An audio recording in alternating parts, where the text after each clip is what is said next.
여호수아 6장 16절부터 27절까지 읽겠습니다. 16절부터 일곱 번째에 제사장들이 나팔을 불 때에 여호수아가 백성에게 이르되 외치라 여호와께서 너희에게 이 성을 주셨느니라. 이 성과 그 가운데 모든 물건은 여호와께 바치되 기생 라합과 무릇 그 집에 동거하는 자는 살리라. 이는 그가 우리의 보낸 사자를 숨겼음이니라. 너희는 바칠 물건을 스스로 삼가라. 너희가 그것을 바친 후에 그 바친 어느 것이든지 취하면 이스라엘 자손으로 바침이 되어 화를 당케 할까 두려워하노라. 은금과 동철기구는 다 여호와께 구별될 것이니 그것을 여호와의 곳간에 드릴지니라. 이에 백성은 외치고 제사장들은 나팔을 불매 백성이 나팔 소리를 듣는 동시에 크게 소리 질러 외치니 성벽이 무너져 내린지라. 백성이 각각 앞으로 나아가 성에 들어가서 그 성을 취하고 성중에 있는 것을 다 멸하되 남녀노유와 우양과 나귀를 칼날로 멸하니라.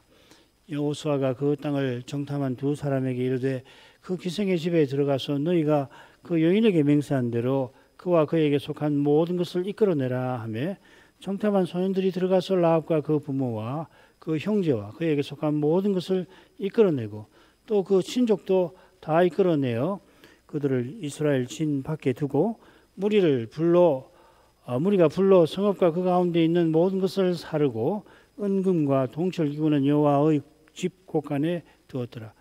여호수아가 기생 라합과 그 아비의 가족과 그에게 속한 모든 것을 살렸으므로 그가 오늘날까지 이스라엘 중에 거하였으니 이는 여호수아가 여리고를 탐지하려고 보낸 사자를 숨겼음이었더라.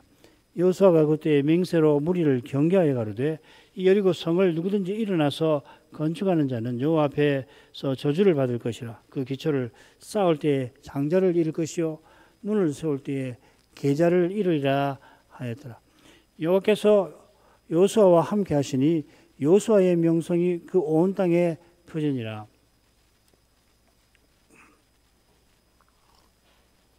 여호와께서 여호수아의 손에 여리고와 그 왕과 용사를 붙이시고는 그의 손이 행할 일을 지시하셨습니다. 그 지시는 7일 동안 받들어야 하는데 크게 둘러 7일 동안 여리고성을 도는 일과 제7일에 마지막 나팔이 불 때 할 일로 되어 있습니다.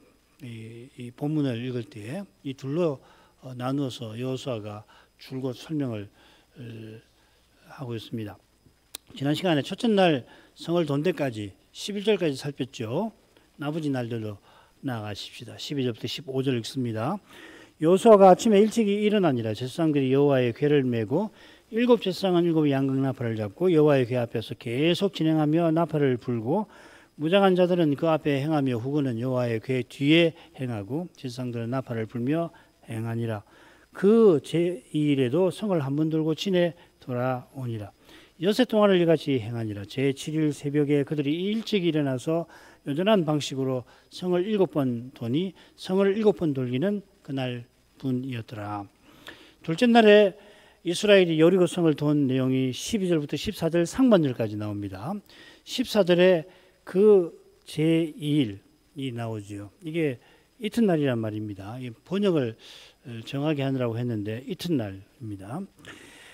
여호수아가 제2일에 아침에 일찍이 일어났습니다. 여호수아서에는 한두 번 나오는 낱말이 이미 많이 나왔는데 일찍 일어난다는 낱말도 12절 그리고 15절 이 두 번만 나옵니다.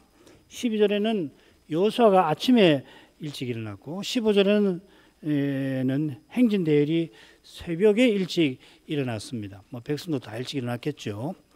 필시 제7일에는 성을 7번 돌아야 하니까 새벽에 일어난 겁니다. 아울러 12절에 여호수아가 일어난 일을 언급한 것은 여호수아의 손에 여리고 성을 붙이신 것과 마찬가지로 여호수아가 백성을 대표하는 중보 직분자임을 가리킬 것입니다. 지난 시간에 이 주제를 살폈습니다마는 구약 성경에서 오실 메시아를 살피는 일이 성경 깨닫는 일의 실로 중요합니다. 전부라고 해도 과언 아니죠. 사실은 이걸 빼고 성경을 아무리 연구를 하고 구약 박사가 되고 히브리 유인이 돼가지고 구약 성경을 달달 외우면 뭐 할 겁니까? 그런 분들 많거든요. 뭐 전혀 소용이 없는 건 아니지만 그래도 메시아를 구약 성경에서 보지 못하면은 그건 뭐 영생을 얻는 수단은 되지 못하잖아요. 너무도 당연한 겁니다. 여호수아가 일찍 일어나니까 제사장들이 여호와의 궤를 맵니다. 당연합니다만은 여호수아가 그저 잠자리에서 일어난 게 아니라 명령을 받들기 위하여 일어난 겁니다. 그처럼 행진 대열은 여호와의 궤가 중심에 있고 궤 위에 보좌를 펼치신 여호와께서 주도하시는 겁니다. 물론 여호와께서 여호수아에게 명령하신 대로 여호수아가 행진을 지시했겠죠. 언약궤가 사령관 여호와를 가리키듯이 여호수아 역시 사령관 여호와의 종입니다. 이 기독론이라고 그러죠. 이것을 이게 기독론이라고 하는 겁니다. 13절은 8, 9절과 비슷합니다. 지난 시간 살핀 대로 13절은 행진 대열을 가운데에서 보여주고 있습니다. 무장한 자들은 그 앞에 행하고 후군은 여호와의 궤 뒤에 행하고 도표 기억나시죠, 그죠?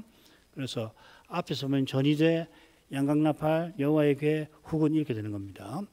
행진 배열 앞뒤로는 7 제사장이 양각나팔을 불며 행하는 사실이 13절에 앞뒤로 나오죠, 그죠? 양각나팔을 부는 사실이 강조되어 있는 겁니다. 앞에는 진행하며 불었다고 하고 13절 뒤에는 불며 행하였다 이렇게 되었습니다만은 똑같습니다. 사실 원문에는 순서가 같은데, 근데 뒤에는 이 행한다, 걷는다는 것보다는 계속이라는 뜻이 있어요. 좀 설명하기 좀 복잡한데 할라크라는 동사인데 흔히는 걷는다는 말입니다. 이 동사를 써서 어떤 일을 계속한다는 뜻이 있거든요. 계속 불었다 이렇게 새기는 것도 좋습니다. 아마 여러분 갖고 계시는 영어 성경 그렇게 되어 있는 성경들이 여러 개 있을 겁니다. 말씀드린 대로 그 제2일은 둘째 날입니다. 그 제2일 자꾸 이 그라는 말을 써가지고 신경이 쓰이는데 간단한 말 제2일입니다. 첫째 날처럼 둘째 날도 성을 한 바퀴 돌고 진에 돌아왔습니다. 이렇게 여섯째 날까지 매일 성을 한 번 돌고는 진에 돌아왔습니다. 첫째 날은 진에 돌아와서 진에서 유수가였다. 진이라는 말을 2번이나 썼죠. 제7일에는 성을 7바퀴를 돌아야 하니까 요새보다 일찍 행진했던 게 분명합니다. 새벽부터 행진하여 여전한 방식으로 성을 7번 돕니다. 여전한 방식이 뭔가 하면 같은 행진 대열을 이루고 도는 거고 돌 때에 양각나팔을 계속 불면서 도는 것을 가리킬 겁니다. 제7일에는 7번을 도는 것을 강조해서 그날 뿐이었다 이렇게 덧붙였습니다. 그 다음으로 가죠. 16절부터 25절입니다. 여호수아는 엿새와 달리 제7일에 특별히 행할 일을 지시합니다. 줄거리를 보죠. 역시 둘로 나눕니다. 희한하게 6장은 둘씩 이렇게 여호수아가 배열을 하는 것 같습니다. 그래서 크게 보면은 16절부터 19절 여호수아가 백성에게 외치라고 헤렘법에 따라서 밭이 물건은 손대지 말라고 명령하는 대목입니다. 그리고 20절부터 25절은 그 명령대로 행했고 성이 무너졌다는 건데 이 두 부분을 각각 둘로 나눌 수가 있습니다. 그래서 우리는 그렇게 볼 겁니다. 16절, 17절부터 18절, 그리고 20절 상반절, 그리고 20절 하반절부터 24절 이렇게 나누도록 하겠습니다. 그러면은 이 16절하고 20절 상반절, 그리고 17절부터 19절과 20절 하반절부터 24절이 서로 같은 내용으로 이루어질 겁니다. 보시면 압니다. 16절로 가겠습니다. 7번째에 제사장들이 나팔을 불 때에 여호수아가 백성에게 이르되 외치라 여호와께서 너에게 이 성을 주셨느니라. 7번째에 제사장들이 나팔을 불 때라고 하는 것은 행진 대열이 성을 마지막 바퀴 돌 때를 가리키겠죠. 여호수아가 필시 행진 대열이 도는 속도를 고려해서 적절한 시점에 백성들에게 특별한 지시를 내리는 겁니다. 여호수아가 백성에게 외치라 했지만은 당연히 백성은 여호수아의 명령이 끝나고 외치게 되죠. 21절에 외칩니다. 외치라고 하고서는 명령이 이어지는 겁니다. 이미 여호와께서 언제 백성이 외쳐야 하는지 일러주셨죠. 5절에 보면은 양각 나팔을 성 돌 때와 달리 길게 불면은 그때 외치라 하셨습니다. 지금은 길게 부는 게 아니라 그냥 쭉쭉 불면서 가는 겁니다. 나중에 이제 20절 상반절에서 이 문제를 다룰 거예요. 간단치가 않습니다. 사실은 이 꼼꼼히 보면은 그냥 쑥 읽으면은 이렇겠구나 싶은데 정확하게 어떤 순서대로 이루어진지를 한번 보십시다. 성경은 매우 정교한 줄거리가 되어 있어서 그걸 잘 살펴서 읽어야 오해가 없습니다.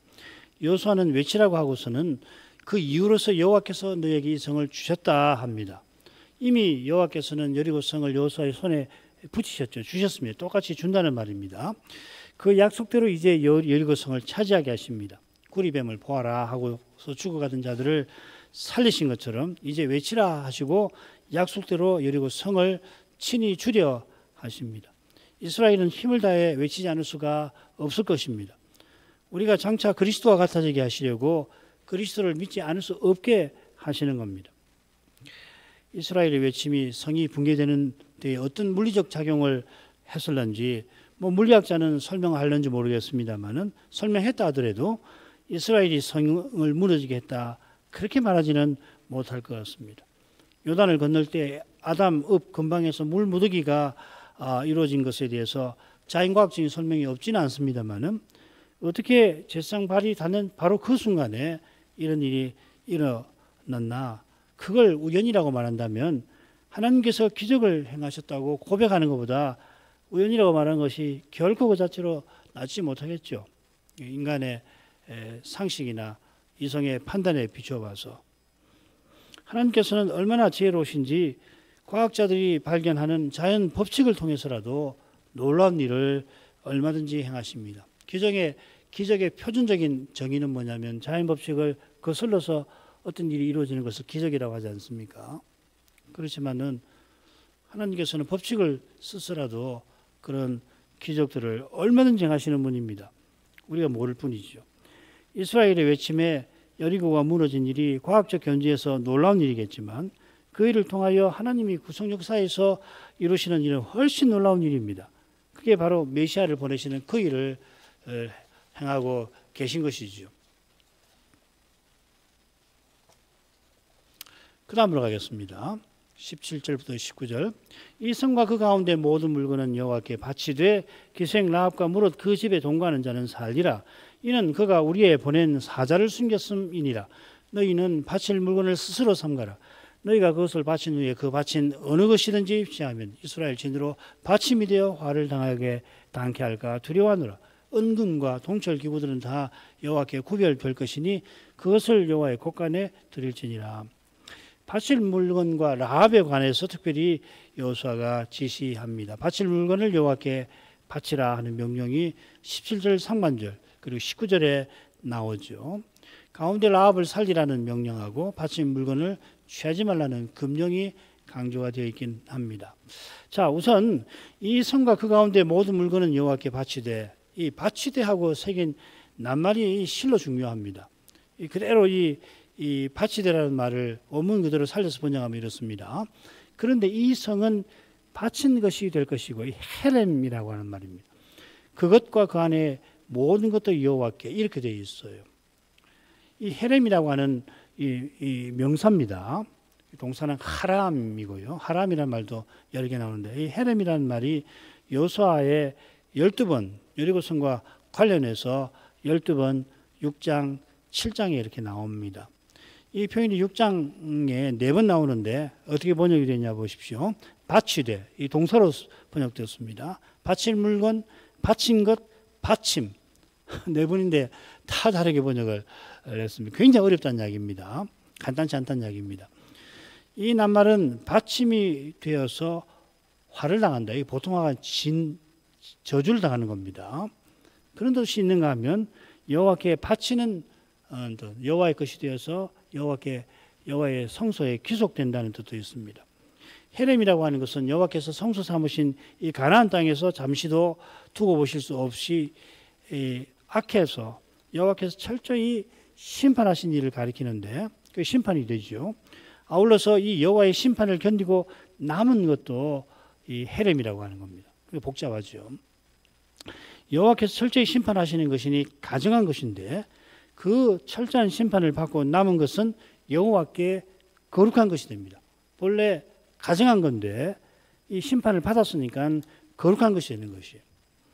거룩한 것이니까 당연히 여호와의 전 곳간에 들여서 성막에 쓰는 겁니다.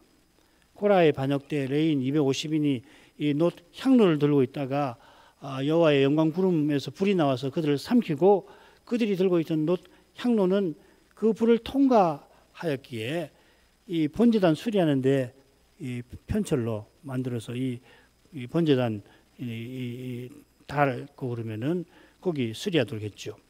이 헤렘의 전형이 뭐냐면 소돔과 고모라의 심판입니다.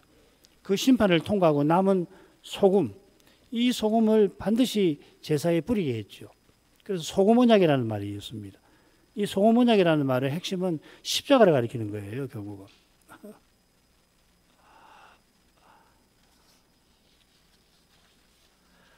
소금이 고대에는 값 비싸고 뭐 또 그 부패를 막고 다 그 맞는 말이지만 물론 그런 뜻이 없는 건 아니겠지만 핵심은 여기 헤렘이 있는 겁니다. 그래서 소금이 중요한 겁니다. 그래서 제사 드릴 때에 이 소금을 꼭 치도록 하시는 거거든요. 출애굽과 오실 메시아의 십자가를 담아서 그런 규례를 하나님 내신 것 같아요. 이 성과 그 안에 모든 것이 여호와께 바친 것이 될 것이라고 하는 표현은 첫째로 이 성과 그 안에 있는 모든 사람, 짐승, 재물, 하나님의 심판을 철저히 받게 된다는 뜻입니다. 얼마나 무시무시한지 21, 24절에 나옵니다. 둘째로는 여호수아가 심판을 견디고 남은 것을 어떻게 처리해야 할 건가를 함축해요. 그게 18, 19절입니다. 여호수아는 한글 개혁에는 빠져 있는데 오직이라는 말, 라크라는 말인데요. 오직하고서 라합의 문제를 이어서 다룹니다. 여리고의 모든 것이 헤렘, 모든 것이 헤렘이 될 것이지만 오직 라합과 그 집에 동거하는 자는 이 헤렘에 해당되지 않습니다. 여호수아는 기생 라합이라고 불러요. 이건 라합을 경멸하려고 하는 게 아니라 아마도 기생은 만일에 이 기생이 성전 창기라고 한다면 성전 창기를 가리킬 수도 있거든요. 그러니까 이방 우상을 섬기는 여제사장일 수도 있습니다. 이 낱말이. 그러면 누구보다 헤렘 심판을 받을 만한 사람이었다는 것을 암시하는 거겠죠. 라합과 라합의 식구들과 그 집에 있는 모든 것은 여호와의 헤렘 심판을 받지는 않습니다. 이는 라합이 오실 메시아 안에서 구원받은 걸 가리킵니다. 오실 메시아께서 우리 대신에 하나님의 저주, 진노, 형벌, 이게 헤렘 심판받는 겁니다. 받아주신 덕분에 우리는 하나님의 최후 심판을, 그때도 헤렘이 이루어지는 거죠. 불심판이 그것이죠. 라합이 여리고 성과 함께 심판받지 아니한 것도 마찬가지입니다. 이런 점에 비추어서 라합과 그 식구들이 심판받지 아니한 이유를 살펴야 되겠죠. 이는 그가 우리의 보낸 사자를 숨겼음이니라. 이건 이 행인데 선행이죠, 그죠? 선한 행인데 라합의 믿음을 보여주는 거 아닙니까? 이게 이제 야고보서의 핵심 교훈이기도 하죠. 라합이 여리고 동족과 함께 여호와께서 하신 일들을 듣고는 그들과 달리 여호와께서 상천하지 하나님이심을 깨닫고 경외하였습니다. 믿었습니다. 그래서 그 믿음으로 정탐을 선대하였죠. 이 선대라는 것이 바로 인애라고 새기는데 이 인애라고 하는 것은 하나님의 사랑을 맛보고 본받는 걸 가리킵니다. 그러니까 하나님의 사랑을 인애라고 하죠. 하나님이 인애하셔서 그 사랑을 맛보는 언약 백성도 인애한 것입니다. 서로 사랑을 행하는 거죠. 믿음으로 구원받고 믿음에서 나오는 사랑으로 심판날에 칭찬을 받는 겁니다. 라합이 참된 믿음으로 헤렘 심판을 피한 겁니다. 이어 여호수아는 헤렘과 관련해서 경고합니다. 바칠 물건을 스스로 삼가라. 앞서 오직 라합은 헤렘 심판에서 벗어났다고 했는데 여기도 똑같은 말이 쓰였습니다. 락, 오직 바칠 물건은 삼가라. 손대지 말라 하는 겁니다. 한 가지 반드시 어기지 말아야 할 일로서 당부하는 겁니다. 그 일이 헤렘을 손대는 그 일을 하지 말라 하는 겁니다. 이걸 이제 풀어서 그것을 바친 후에 그 바친 어느 것이든지 취하는 것, 이렇게 풀었죠. 여호와의 명령대로 헤렘 심판을 행했는데 심판의 불을 통과하고 남은 것은 감히 그것을 감히 손대고치 하는 이거 절대로 하지 말아라. 이것만은 하지 말아라 하는 겁니다. 이는 여호와의 성소를 감히 손대는 것보다도 심각한 겁니다. 왜 심각한가? 아간 사건에서 알 수가 있죠. 그렇죠?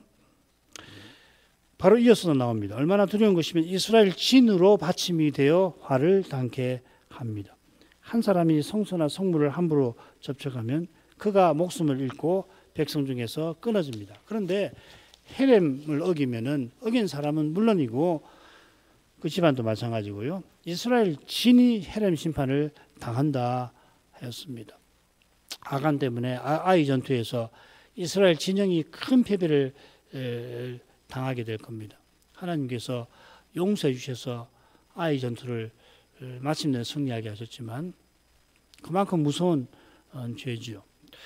이 패배는 그저 무고한 백성이 많이 죽는 정도가 아니라 이스라엘이 아예 망할 뻔한 정도의 사건입니다. 다음 시간 7장에서 보죠.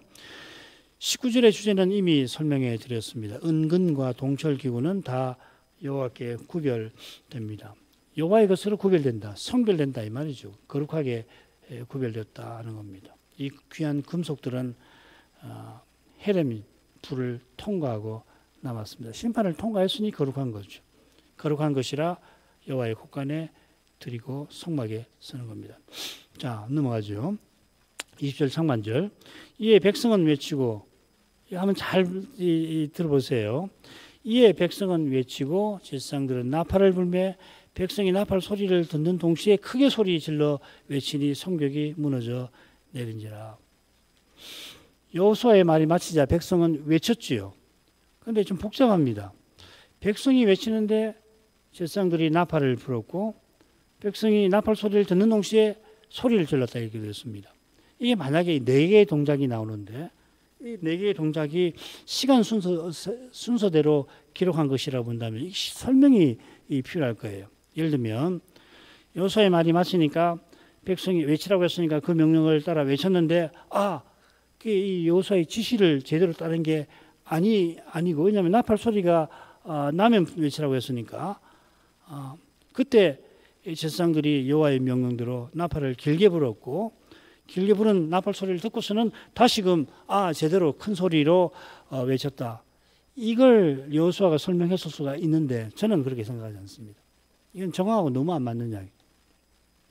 그래서 밑에 배열을 보면 이 교차적으로 되어 있죠, 그죠? 예, 백성이 외쳤고 크게 소리를 질렀는데 백성이 나팔 소리를 듣는 동시에 그렇게 했다는 것을 이렇게 표현한 거예요. 이렇게 해야지 만약에 이 네 행위를 순서대로 일어난 걸로 말하면은 이건 상당히 실수한 거죠, 백성들이. 백성들이 여호수아의 말을 듣고서 까먹어버리고 나팔 소리를 듣고서 외쳐야 되는데 잊어버리고 외쳤다가 잘못했구나.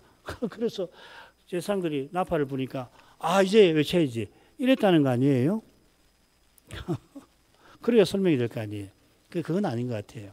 이거는 이 문학적인 표현으로 봐서 성경 이런 게 참 많습니다. 이 교차적으로 돼 있어서 이 반드시 순서로가 아니고 전체 일을 표현하면서 이렇게 표현하는 거거든요. 그럼 가운데가 중요하게 됩니다. 나팔 소리가 강조가 되는 겁니다.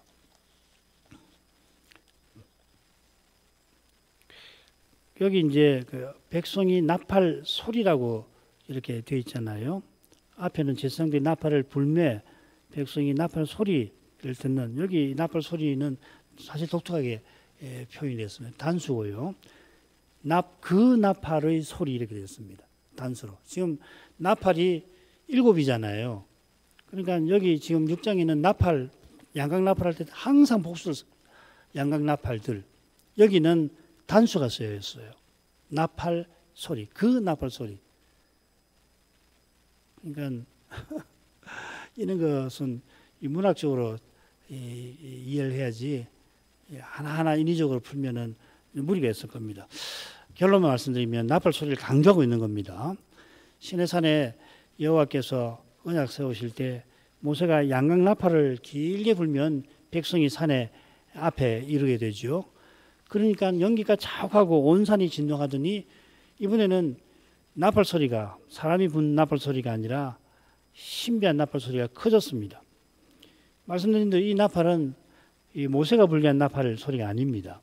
여호와께서 거기 임재하시면서 여호와께서 불리하신 것이죠. 천사들로 불리하신 거겠죠. 장차도 이런 희한한 나팔 소리가 온 세상에서 크게 들릴 것입니다. 바울은 하나님의 나팔이라 불렀습니다.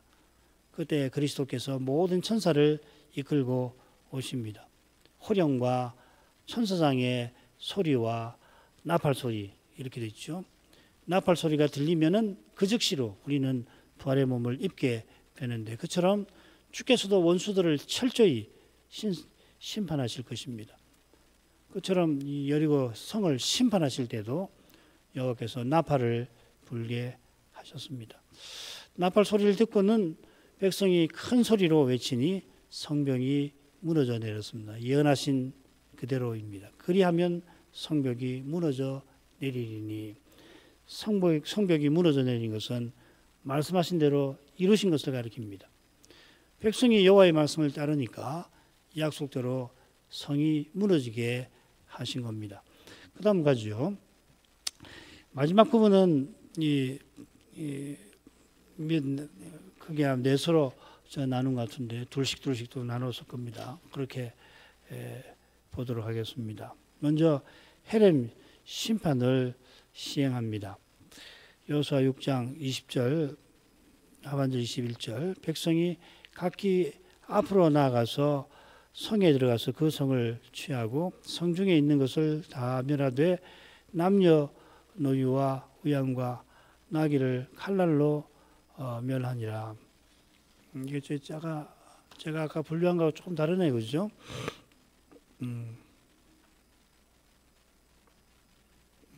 다르게 좀 분류를 해봤습니다. 이스라엘 백성이 성중에 있는 모든 것을 멸한다 했는데 이건 헤렘의 동사입니다. 하람입니다. 헤렘 심판을 시행한다는 말입니다. 이스라엘은 요단을 건너기 직전에 아모리의 도왕 시온과 옥에게도 이 헤렘 심판을 시행했습니다. 이 표현이 여호수아서에 모두 14번 나옵니다. 헤렘 심판은 언약의 땅에서 범한 가정한 죄를 철저히 징벌하는 겁니다. 레기 18장에 그런 죄를 일부 열거해 두었습니다마는 그런 죄들이 가득한 곳은 사람 살만한 곳이 되지 못할 것이고 소돔과 고모라 같을 것이고 더욱이 하나님의 기업과 처소와 성소에서 그런 가정한 죄는 잠시도 그냥 둘 수 없습니다. 장차 하나님께서 영원한 제국을 견고히 세우시려고 둘째 사망에 사탄과 짐승과 거짓 선지자들 그리고 사망과 음부도 던져버리십니다. 사탄의 화신인 짐승을 하나님이라고 숭배하던 그런 배도자들도 그리하실 것입니다. 죄가 영원한 나라에서 먼지만큼 없게 하실 것입니다. 이스라엘대로 두려운 헤렘 심판을 시행하게 하신 것은 그들에게도 마지막 심판을 경고하신 것입니다. 이 경고를 마음에 새기고 겸손히 하나님 말씀을 좇을 때 이들은 제성나라와 거룩한 백성의 사명을 이루게 될 것입니다. 이어 라합에게 하신 약속을 이루어 주십니다. 여호수아가 그 땅을 정탐한 두 사람에게 이르되 그 기생의 집에 들어가서 너희가 그 여인에게 맹세한 대로 그와 그에게 속한 모든 것을 이끌어내라 하며 정탐한 소년들이 들어가서 라합과 그 부모와 그 형제와 그에게 속한 모든 것을 이끌어내고 또 그 친족도 다 이끌어내어 그들을 이스라엘 진 밖에 두고 여호수아가 두 정탐에게 라합과 맹세한 일을 이루게 합니다. 먼저 라합과 그에게 속한 모든 것을 이끌어내게 합니다. 23절에도 두 번 더 나오는데 23절 두 번째 이끌어낸다는 동사를 친족에 붙여서 번역을 했습니다만은 원문은 좀 모호합니다. 꼭 그렇게 해석 안 해도 됩니다. 원문은 어떻게 되냐면 이끌어내었다. 라합과 그 부모와 그 형제와 그에게 속한 모든 것과 그 모든 친족을 이끌어내었다. 이렇게 되어 있습니다. 이끌어내었다는 말이 23절 앞에 마지막에 이렇게 배치가 되어 있고 그 가운데 이제 이끌어낸 내용들이 이렇게 되어 있어요. 이게 좀 어색하니까 두 번째 이끌어내었다는 것은 그 모든 친족을 이끌어냈다 이렇게 번역을 했습니다. 이끌어냈다는 사실을 강조한 거죠, 그죠? 이 점은 그들을 이끌어내어서 이스라엘 진 밖에 둔 것과도 붙어 있습니다. 이끌어낸 것이 무엇인지 알면 왜 진밖에 두었을까? 그것도 드러날 것입니다. 얼른 읽으면 진밖에 왜 두지? 이런 생각이 들 수 있잖아요. 이끌어낸 것은 헤렘 심판 받는 데서 벗어나게 한 겁니다. 본래 라합과 그 친척 헤렘 심판을 받아야 할 사람들인데 라합의 믿음으로 심판을 피하게 되었던 겁니다. 그런데 그들을 이끌어서 이스라엘 진에 곧장 들어오게 아니합니다. 잠시 그렇게 한 거죠. 25절에 보면 라합과 그 식구들이 오늘까지 이스라엘 중에 거하였다 하였으니까 잠시 진 밖에 둔 겁니다. 여리고 멸망 이후로 여호수아가 이 성경 쓸 때까지 그랬고 라합은 혼인해서 보아스 낳았고 보아스를 통해서 다윗의 할머니가 될 뿐만 아니라 메시아의 족보에 올랐죠. 잠시 이스라엘 진 바깥에 둔 것은 헤렘 심판이 끝나지 않은 까닭일 것입니다. 헤렘 심판을 끝나고 그 심판을 피한 라합과 그 식구들로 이제 진에 들어와서 함께 살도록 하신 것입니다. 24절 무리가 불로 성읍과 그 가운데에 있는 모든 것을 사르고 은근과 동철기구는 여호와 집 곳간에 두었더라. 이스라엘이 여리고 성의 모든 사람과 심지어 짐승도 칼로 쳐서 죽였죠. 그런 다음에 불로 전부 살라 버립니다. 둘은 똑같이 여호와의 거룩하심을 접촉한 사람이나 사물을 여호와께서 자기 것으로 취해버리신다는 뜻입니다. 생명 있는 것은 생명을 취하시고 죽여버리시는 거고요. 그렇지 아니한 사물은 불로 살라서 취하십니다. 이게 속건제 규례와 관련되죠. 이 속건제 제사는 모르고 성소나 성물을 접촉한 사람이 생명을 잃지 않도록 접촉하면 거룩한 것이 되어서 여호와께 드려져야 하니까 생명을 잃게 되는데 그렇게 하지 않고 여호와를 가까이 하게 하려고 속건제를 드려서 정한 영역으로 돌아와서 제사를 통해서 여호와께 가까이 나가도록 하신 그 제사가 속건제 제사입니다. 그게 이제 속죄제와 구분되는 점이죠. 여호와의 거룩하심을 침해하는 것으로서의 죄를 다루는 것이 속건제고 여호와를 떠난 죽어서 하나님을 떠난 상태로서의 죄를 다루는 것이 속죄제라고 보시면 됩니다. 물론 둘 다 모르고 범한 죄입니다. 여리고는 손을 높이 들고 즉 교만하게 여호와의 성소로 삼으신 곳에서 여호와의 거룩하심을 침해한 탓에 이렇게 무서운 심판을 받는 겁니다. 그 다음 은금 동철은 귀속되죠. 25절로 가죠. 여호수아가 기생 라합과 그 아비의 가족과 그에게 속한 모든 것을 살렸으므로 그가 오늘날까지 이스라엘 중에 거하였으니 이는 여호수아가 여리고를 탐지하려고 보낸 사자를 숨겼음이었더라. 이 부분은 22, 23절에 살폈습니다. 여호수아가 그들을 살렸습니다. 여호와께서 그들을 살리신 건데 중보자를 통해서 살리시는 거죠. 이게 뭐 그렇겠지 뭐 당연하지 이렇게 넘어갈 게 아니에요.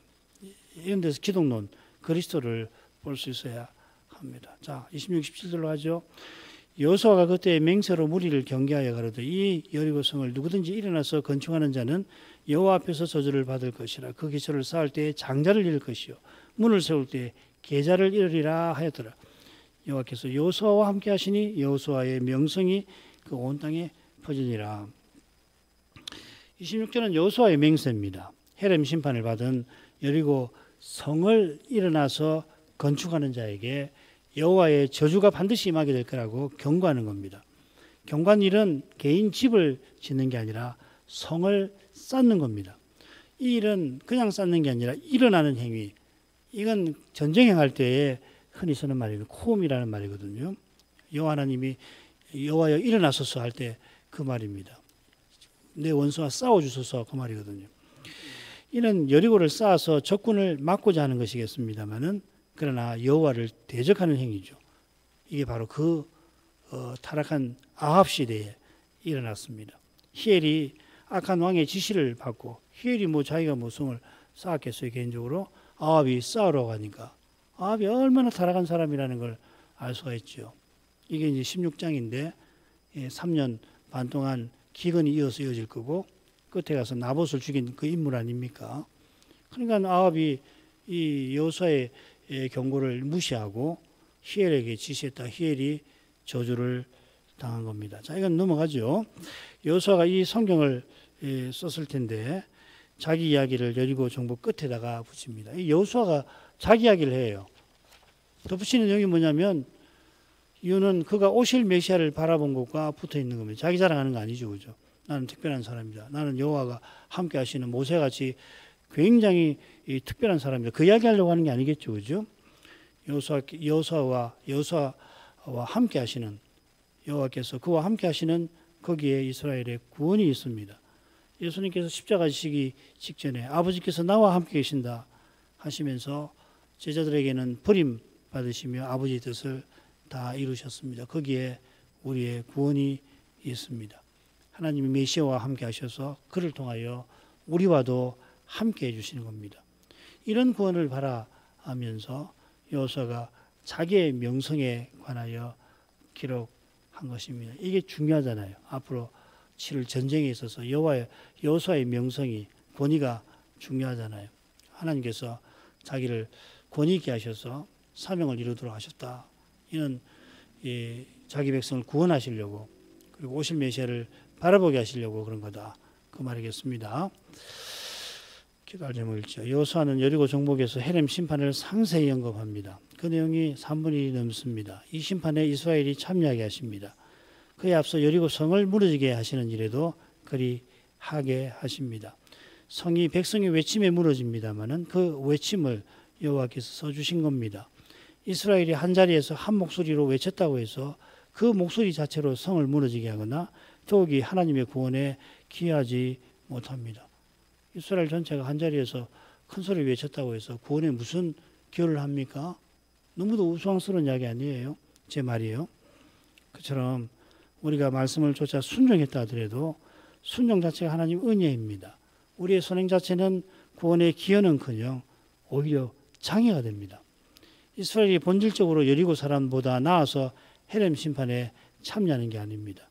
그렇죠. 이스라엘은 그 심판에서 하나님이 죄를 얼마나 미워하시는지를 보아야 합니다. 과연 메시아께서 우리 대신에 하나님의 저주를 받아주셔서 아버지께 버림을 당하셔서 우리가 구원을 얻었다 하는 이 진리를 이 사건에서도 우리는 잘 배우게 됩니다. 이 그리스도를 그래서 우리는 날마다 의지해야 합니다. 이런 은혜를 구하고 또 우리 늘 드리는 기도 제목으로 구하겠습니다. 조사시치가 10월 10일에 있는데 위해서 기도해 주십시오.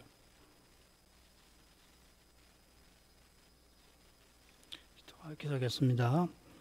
걸어가신 아버지 요단을 건너게 하시고 할례와 절기 규례를 지키게 하신 다음에 친히 여호와의 군대 장관으로 오셔서 여리고를 무너뜨리신 이 사건을 오늘도 살폈습니다. 여호수아가 이 사건을 얼마나 섬세하게 기록하는지 본문을 읽을수록 느끼게 됩니다. 그 사건을 직접 목격할 뿐만 아니라 그 사건에서 여호와께서 특별히 자기 종으로 쓰신 이 거룩한 종이 말년에 이 사건을 기록할 때 무엇을 그 시대의 백성에게 오고 오는 교회에게 전하려고 했는지 성심께서 계속해서 일깨워 주시기를 구합니다. 여리고가 무너진 그 일에서 요단을 건너게 하신 사건을 자연 생각하게 됩니다.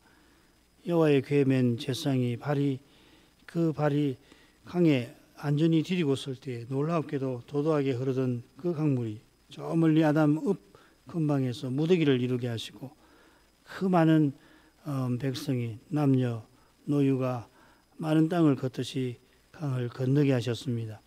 그처럼 여호와께서 양각 나팔을 불게 하시며 백성들이 매일 성을 돌게 하시고 마지막 날에는 마지막 나팔 소리가 길게 울릴 때 백성이 크게 소리치게 하셔서 그 성이 무너져 내리도록 하셨습니다. 성이 무너지는 그 놀라운 광경을 보는 이마다 이 일이 사람의 일이 아닌 것을 모를 수가 없었을 것입니다. 하나님께서 약속대로 그 일을 이루신 것을 여호수아는 누구보다 잘 알았습니다. 여호수아의 손에 그 성을 주시고 그처럼 여호수아의 지시를 따른 백성에게 주셨습니다. 여호와께서 그저 성 하나를 주신 것만 아니라 여호와의 구원을 맛보게 하신 것입니다. 장차 메시아를 보내셔서 인생을 구원하시는 그날을 이 사건을 통해서도 더욱 바라보게 하셨습니다. 노뱀을 쳐다보는 이마다 병에서 낫게 하신 것처럼 여호수아를 통하여 내리신 말씀을 순종한 이스라엘대로 오실 메시아를 바라보고서 영원한 구원에 나아가도록 하신 것입니다. 그처럼 라합을 헤렘 심판에서 벗어나게 하시고 이스라엘에게 속하게 하십니다.